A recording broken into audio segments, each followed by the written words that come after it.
Sir నమస్కారం sir.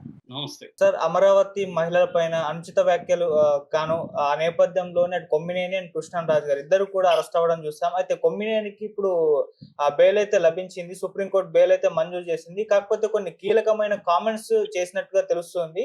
So, ఈ మొత్తం కామెంట్స్ అందరికీ వర్తిస్తాయి. ఒక కొమ్మినేని గారికే కాకుండా అని కూడా చెప్తున్నారు. మరి ఎటువంటి కామెంట్స్ చేసింది? దీని పట్ల మనం ఏ విధంగా రియాక్ట్ అవ్వాలంటారు సార్? మీరేం చెప్తారు దీనికి నిన్న కొమ్మినేని శ్రీనివాసరావు సీనియర్ జర్నలిస్ట్ ఈ బెయిల్ మంజూరు చేస్తూ రిలీజ్ చేయమని సుప్రీంకోర్టు చెప్పింది.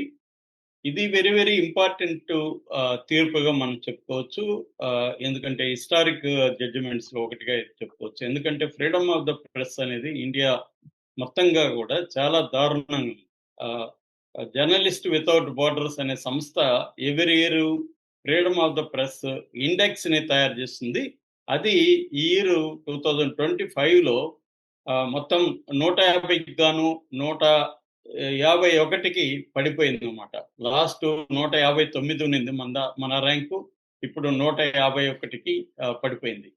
అంటే రోజు రోజుకి జర్నలిస్టుల మీద దాడులు కావచ్చు, అక్రమ కేసులు కావచ్చు, జైళ్ళల్లో బంధించడం కావచ్చు, చంపేయడం కావచ్చు, ఇలాగా జరుగుతుంది. సో ఈ నేపథ్యంలో సుప్రీంకోర్టు నిన్న ఇచ్చిన తీర్పు ఫ్రీడమ్ ఆఫ్ ద ప్రెస్ కి చాలా ఊరట, ముఖ్యంగా జర్నలిస్టులకి చాలా ఊరటగా చెప్పుకోవచ్చు. అయితే ఈ మనం ఆల్రెడీ దీని మీద నేను చెప్పాను. ఇది సాక్షి టెలివిజన్ ఛానల్లో లైవ్ విత్ కేఎస్ఆర్ అనే ఒక ప్రోగ్రాం ఉంది. కొమ్మినేని శ్రీనివాసరావుతో లైవ్ అనే ప్రోగ్రాం.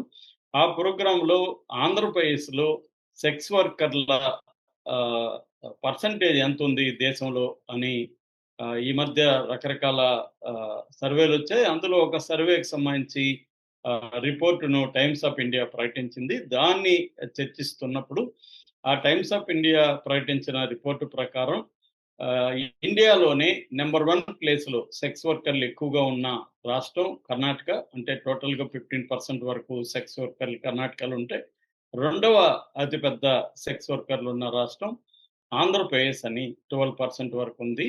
అట్లాగే దేశంలో మైగ్రేటెడ్ సెక్స్, ఇదంతా కూడా నేను చెప్తున్నది ఫిమేల్ సెక్స్ గురించే. ఫిమేల్ సెక్స్ వర్కర్లు, మేల్ సెక్స్ వర్కర్ల గురించి రీసెర్చ్ లేదు. ఎందుకంటే వీళ్ళతో పోల్చినప్పుడు మేల్ సెక్స్ వర్కర్ ప్రొఫెషనల్గా పెద్దగా మన దేశంలో ఉండదు. సో దానికోసం ఇది ఫిమేల్ సెక్స్ వర్కర్ల గురించి. సో మైగ్రేటెడ్ అంటే ప్రతి రాష్ట్రంలో కూడా ఎక్కువ ఉన్నది ఆంధ్రప్రదేశ్ నుంచి అనేది రిపోర్ట్ చెప్తుంది. దాని మీద ఆ సర్వే రిపోర్ట్ మీద చర్చ జరిగింది. మామూలుగా అయితే ఇది ఈ సర్వే ప్రధానంగా ఎందుకు చేశారంటే ఉమెన్ హెల్త్ దృష్టిలో పెట్టుకొని, ముఖ్యంగా హెచ్ఐవి ప్రపంచంలోనే 3వ అతిపెద్ద హెచ్ఐవి దేశంగా మన ఇండియా ఉంది. అందుకని హెచ్ఐవి ఎక్కువగా సెక్స్ వర్కర్లకు వచ్చే అవకాశం ఉంది. ఈ సెక్స్ వర్కర్ల వల్ల మేల్ పర్సన్స్‌కి అంటే క్లయింట్లు ఎవరైతే వాళ్ళ దగ్గరికి వెళ్తారో వాళ్ళకి కూడా వచ్చే అవకాశం ఉంది. అట్లాగే వాళ్ళకేమన్నా పిల్లలు పుడితే పిల్లలకి ఉంది. సో దీన్ని ఎలా అరికట్టాలనే దానికి ఈ సర్వే ప్రధానంగా ఉద్దేశించబడింది. సో ఇది ఇంపార్టెంట్ సర్వే. దాని మీద చర్చ కూడా అవసరం. అయితే వీళ్ళేం చేశారంటే ముందు నుంచి కూడా సాక్షికి కావచ్చు, లేకపోతే వైసీపీకి కావచ్చు, అమరావతి అంటేనే పడదు. అమరావతిని దెబ్బతీసి అమరావతిని రాజధానిగా నాశనం చేయాలని జగన్ 5 ఏళ్ళు ట్రై చేశాడు. కానీ అతని వల్ల కాలేదు. 3 రాజధానుల పేరుతో అమరావతిని నిర్వీర్యం చేయాలని ట్రై చేశాడు. దానికి మూల్యం కూడా చెల్లించాడు. సో ఇప్పుడు కూడా ఏందంటే ఈ విషయాన్ని చర్చించకుండా అమరావతి దేవతల రాజధాని అంటున్నారు. కానీ అది వేశ్యల రాజధాని అని ఒక వెకిలిగా ఆయన జర్నలిస్ట్ వివిఆర్ కృష్ణరాజు కామెంట్ చేసినప్పుడు కొమ్మినేని దాన్ని గట్టిగా ఖండించాలి. మామూలుగా ఇలాంటి వ్యాఖ్యల్ని కొమ్మినేని ఖచ్చితంగా ఖండిస్తుంటారు. ఆయన ప్రోగ్రాంలో ఏమాత్రం డెరిగేటరీగా ఉన్నా ఆయన ఇమ్మీడియట్‌గా ఖండిస్తుంటారు జనరల్‌గా. కానీ ఈసారి మాత్రం ఆయన ఖండించకుండా సాఫ్ట్‌గా మీరు అలా అనకండి, మళ్ళీ మిమ్మల్ని ట్రోల్ చేస్తారు అని ఒక రకమైన నవ్వుతూ, అంటే ఒక రకంగా ఇండైరెక్ట్‌గా ఎంకరేజ్ చేస్తున్నట్టే మాట్లాడాడు. ఎందుకంటే ఆ తర్వాత కూడా దాన్ని ఎస్టాబ్లిష్ చేయడానికి తను చెప్పిన స్టేట్మెంట్‌ని ఎస్టాబ్లిష్ చేయడానికి కృష్ణంరాజు సీరియస్ గానే ట్రై చేశాడు. కొమ్మినేని గాని నిజంగానే ఆపి సరే ఆ విషయాల జోలికెళ్ళకండి. అలా అనడం తప్పు. ఒక ప్రాంతాన్ని అలా కించపరిచి ముఖ్యంగా మన ఆంధ్ర ప్రాంతాన్ని మనమే కించపరచడం కరెక్ట్ కాదు. మీరు దాని మీద డిస్కస్ చేయకండి. మీరు ఏదన్నా ఉంటే దీని ఆ రిపోర్ట్‌లో ఏముంది? దీని మీద గవర్నమెంట్ ఎలాంటి చర్యలు తీసుకోవాలి? ప్రజలు ఎలాగా బిహేవ్ చేయాలనేది మాట్లాడండి గాని అనుంటే బావుండేది. ఆయన కూడా ఆపేసుండేవాడు. కానీ అనలేదు కాబట్టి ఒక రకంగా ఇండైరెక్ట్‌గా ఎంకరేజ్ చేసినట్టే మనకందరికి కూడా అర్థమవుతుంది. అది కొమ్మినేని లాంటి సీనియర్ జర్నలిస్ట్ చేయాల్సిన పని కాదు. కానీ అది చేశాడు. దానివల్ల ఆహ్, ఆంధ్రప్రదేశ్‌లో ఆల్రెడీ ఒక పొలిటికల్ కండిషను అక్కడ ఉంది. ఎందుకంటే ప్రధానంగా రివెంజై అనేది ప్రభుత్వం డే 1 నుంచి కూడా చేస్తుంది. సో, దానివల్ల ఇక్కడ జర్నలిస్టులు కూడా అందరూ ఇవాళ చీలిపోయారు. పార్టీల వారీగా ఛానల్సు, పార్టీల వారీగా పేపర్సు, పార్టీల వారీగా జర్నలిస్టులు చీలిపోయారు. కొంతమంది విధి లేక బతుకు తెరువు కోసం ఏ ఛానల్‌లోనో, ఏ పేపర్‌లో పనిచేస్తుంటే దాని పాలసీని ఫాలో అవుతుంటే, కొంతమంది వేరే బెనిఫిట్స్ కోసం రేపు అధికారంలోకొస్తే ఆహ్, వాళ్ళకి పదవులు గావచ్చు, లేతే పైరవీలు గావచ్చు, లాబింగ్ జేసుకోవడం కోసం ఒక పార్టీ కార్యకర్తల్లాగా కూడా మారిపోయిన పరిస్థితి ఇవాళ మనకి క్లియర్‌గా కనిపిస్తుంది. ఈ నేపథ్యంలో ప్రభుత్వం ఆల్రెడీ 1 ఇయర్ ఉన్న సందర్భంగా ఆహ్, వైసీపీ దాని మీద పోరాడుతుంది గాబట్టి, ఈ ఇష్యూ వాళ్ళకి కలిసొచ్చింది. కొంత డైవర్ట్ చేయొచ్చు. At the same time YCP మీద గూడా కొంత చర్య తీసుకోవడానికి వాళ్ళకి కలిసొచ్చింది. అంటే బేసిక్ తప్పైతే ఖచ్చితంగా చా సాక్షి ఛానల్ లో జరిగింది. దాని తర్వాత ఆయన సాక్షి ఛానల్‌లు భారతిరెడ్డి ఈవెన్ జగన్ గూడా బాధ్యత తీసుకొని సారీ చెప్పుండాలి. అది వాళ్ళు చెప్పలేదు. దాంతో వ్యతిరేకత వచ్చింది. దాంతో గవర్నమెంట్ ఏం చేసిందంటే జనరల్‌గానే ఈ మధ్య ఏ రాష్ట్రంలో అయినా గూడా కేసులు పెట్టేటప్పుడు 7 ఏళ్ల కంటే పైన ఆహ్, శిక్షలు పడే కేసులు అరెస్ట్ చేయొద్దని పదే పదే కోర్టులు చెప్తున్నాయి కాబట్టి వీళ్ళేం చేస్తున్నారంటే అప్లికబుల్ కాని సెక్షన్‌లు అంటే బిఎన్ఎస్ 111 పెట్టారు మొన్నటి వరకు. 111 అంటే ఆర్గనైజ్డ్ క్రైమ్‌లో ఉన్న వ్యక్తి మీద పెడతారు. సో, అది పెట్టేసేవాళ్ళు అందరి మీద. అది కోర్టులు పెట్టొద్దని పదే పదే చెప్పడంతో ఇప్పుడు ఎస్సీ, ఎస్టీ పెట్టడం మొదలుపెట్టారు. ఎందుకంటే ఈ సెక్షన్‌లో అయితే 7 ఏళ్ల కంటే జైలు శిక్ష ఎక్కువ పడతది. అది రిగరస్ యాక్ట్ కాబట్టి. ఈయన మీద కూడా ఎస్సీ, ఎస్టీ పెట్టేశారు.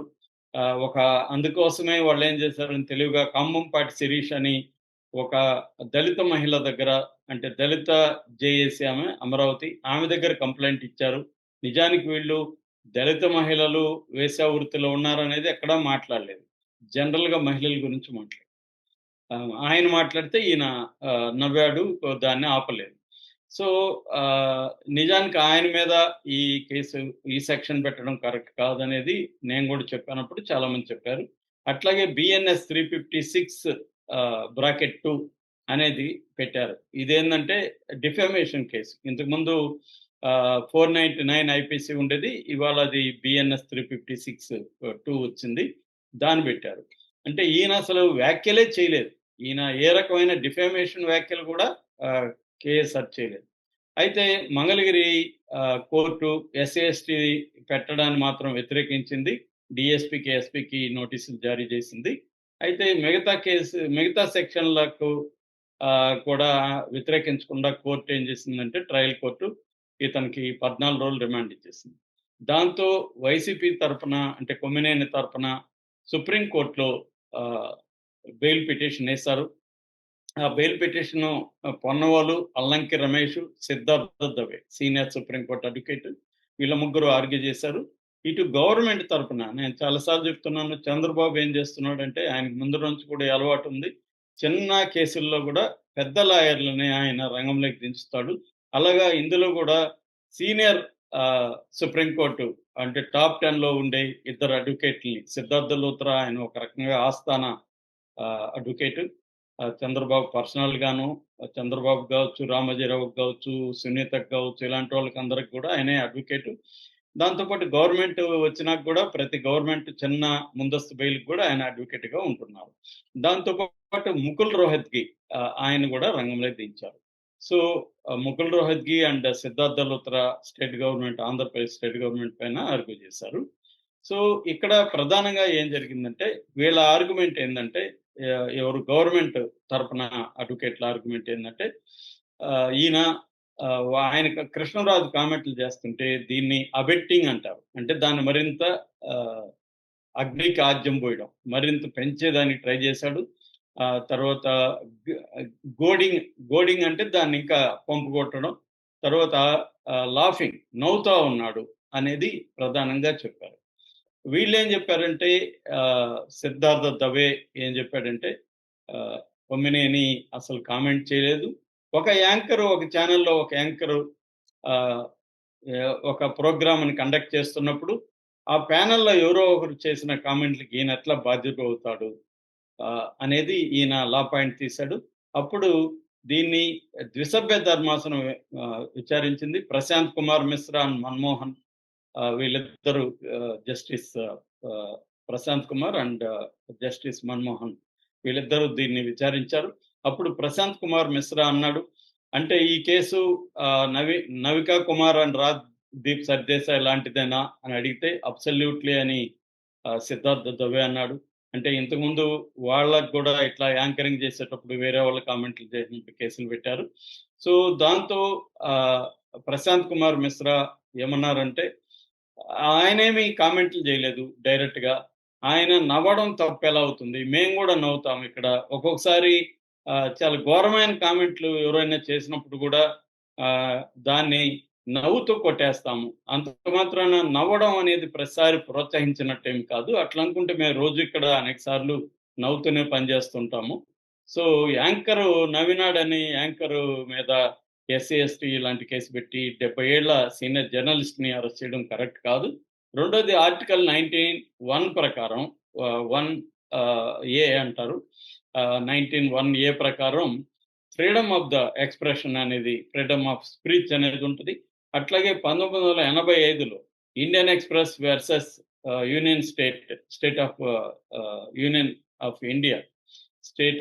ఆఫ్ ఇండియా కేసులో ఫ్రీడమ్ ఆఫ్ ద ప్రెస్ కూడా ఈ ఫండమెంటల్ ఫ్రీడమ్ ఆఫ్ ద స్పీచ్‌లో భాగమని సుప్రీంకోర్టు చెప్పింది.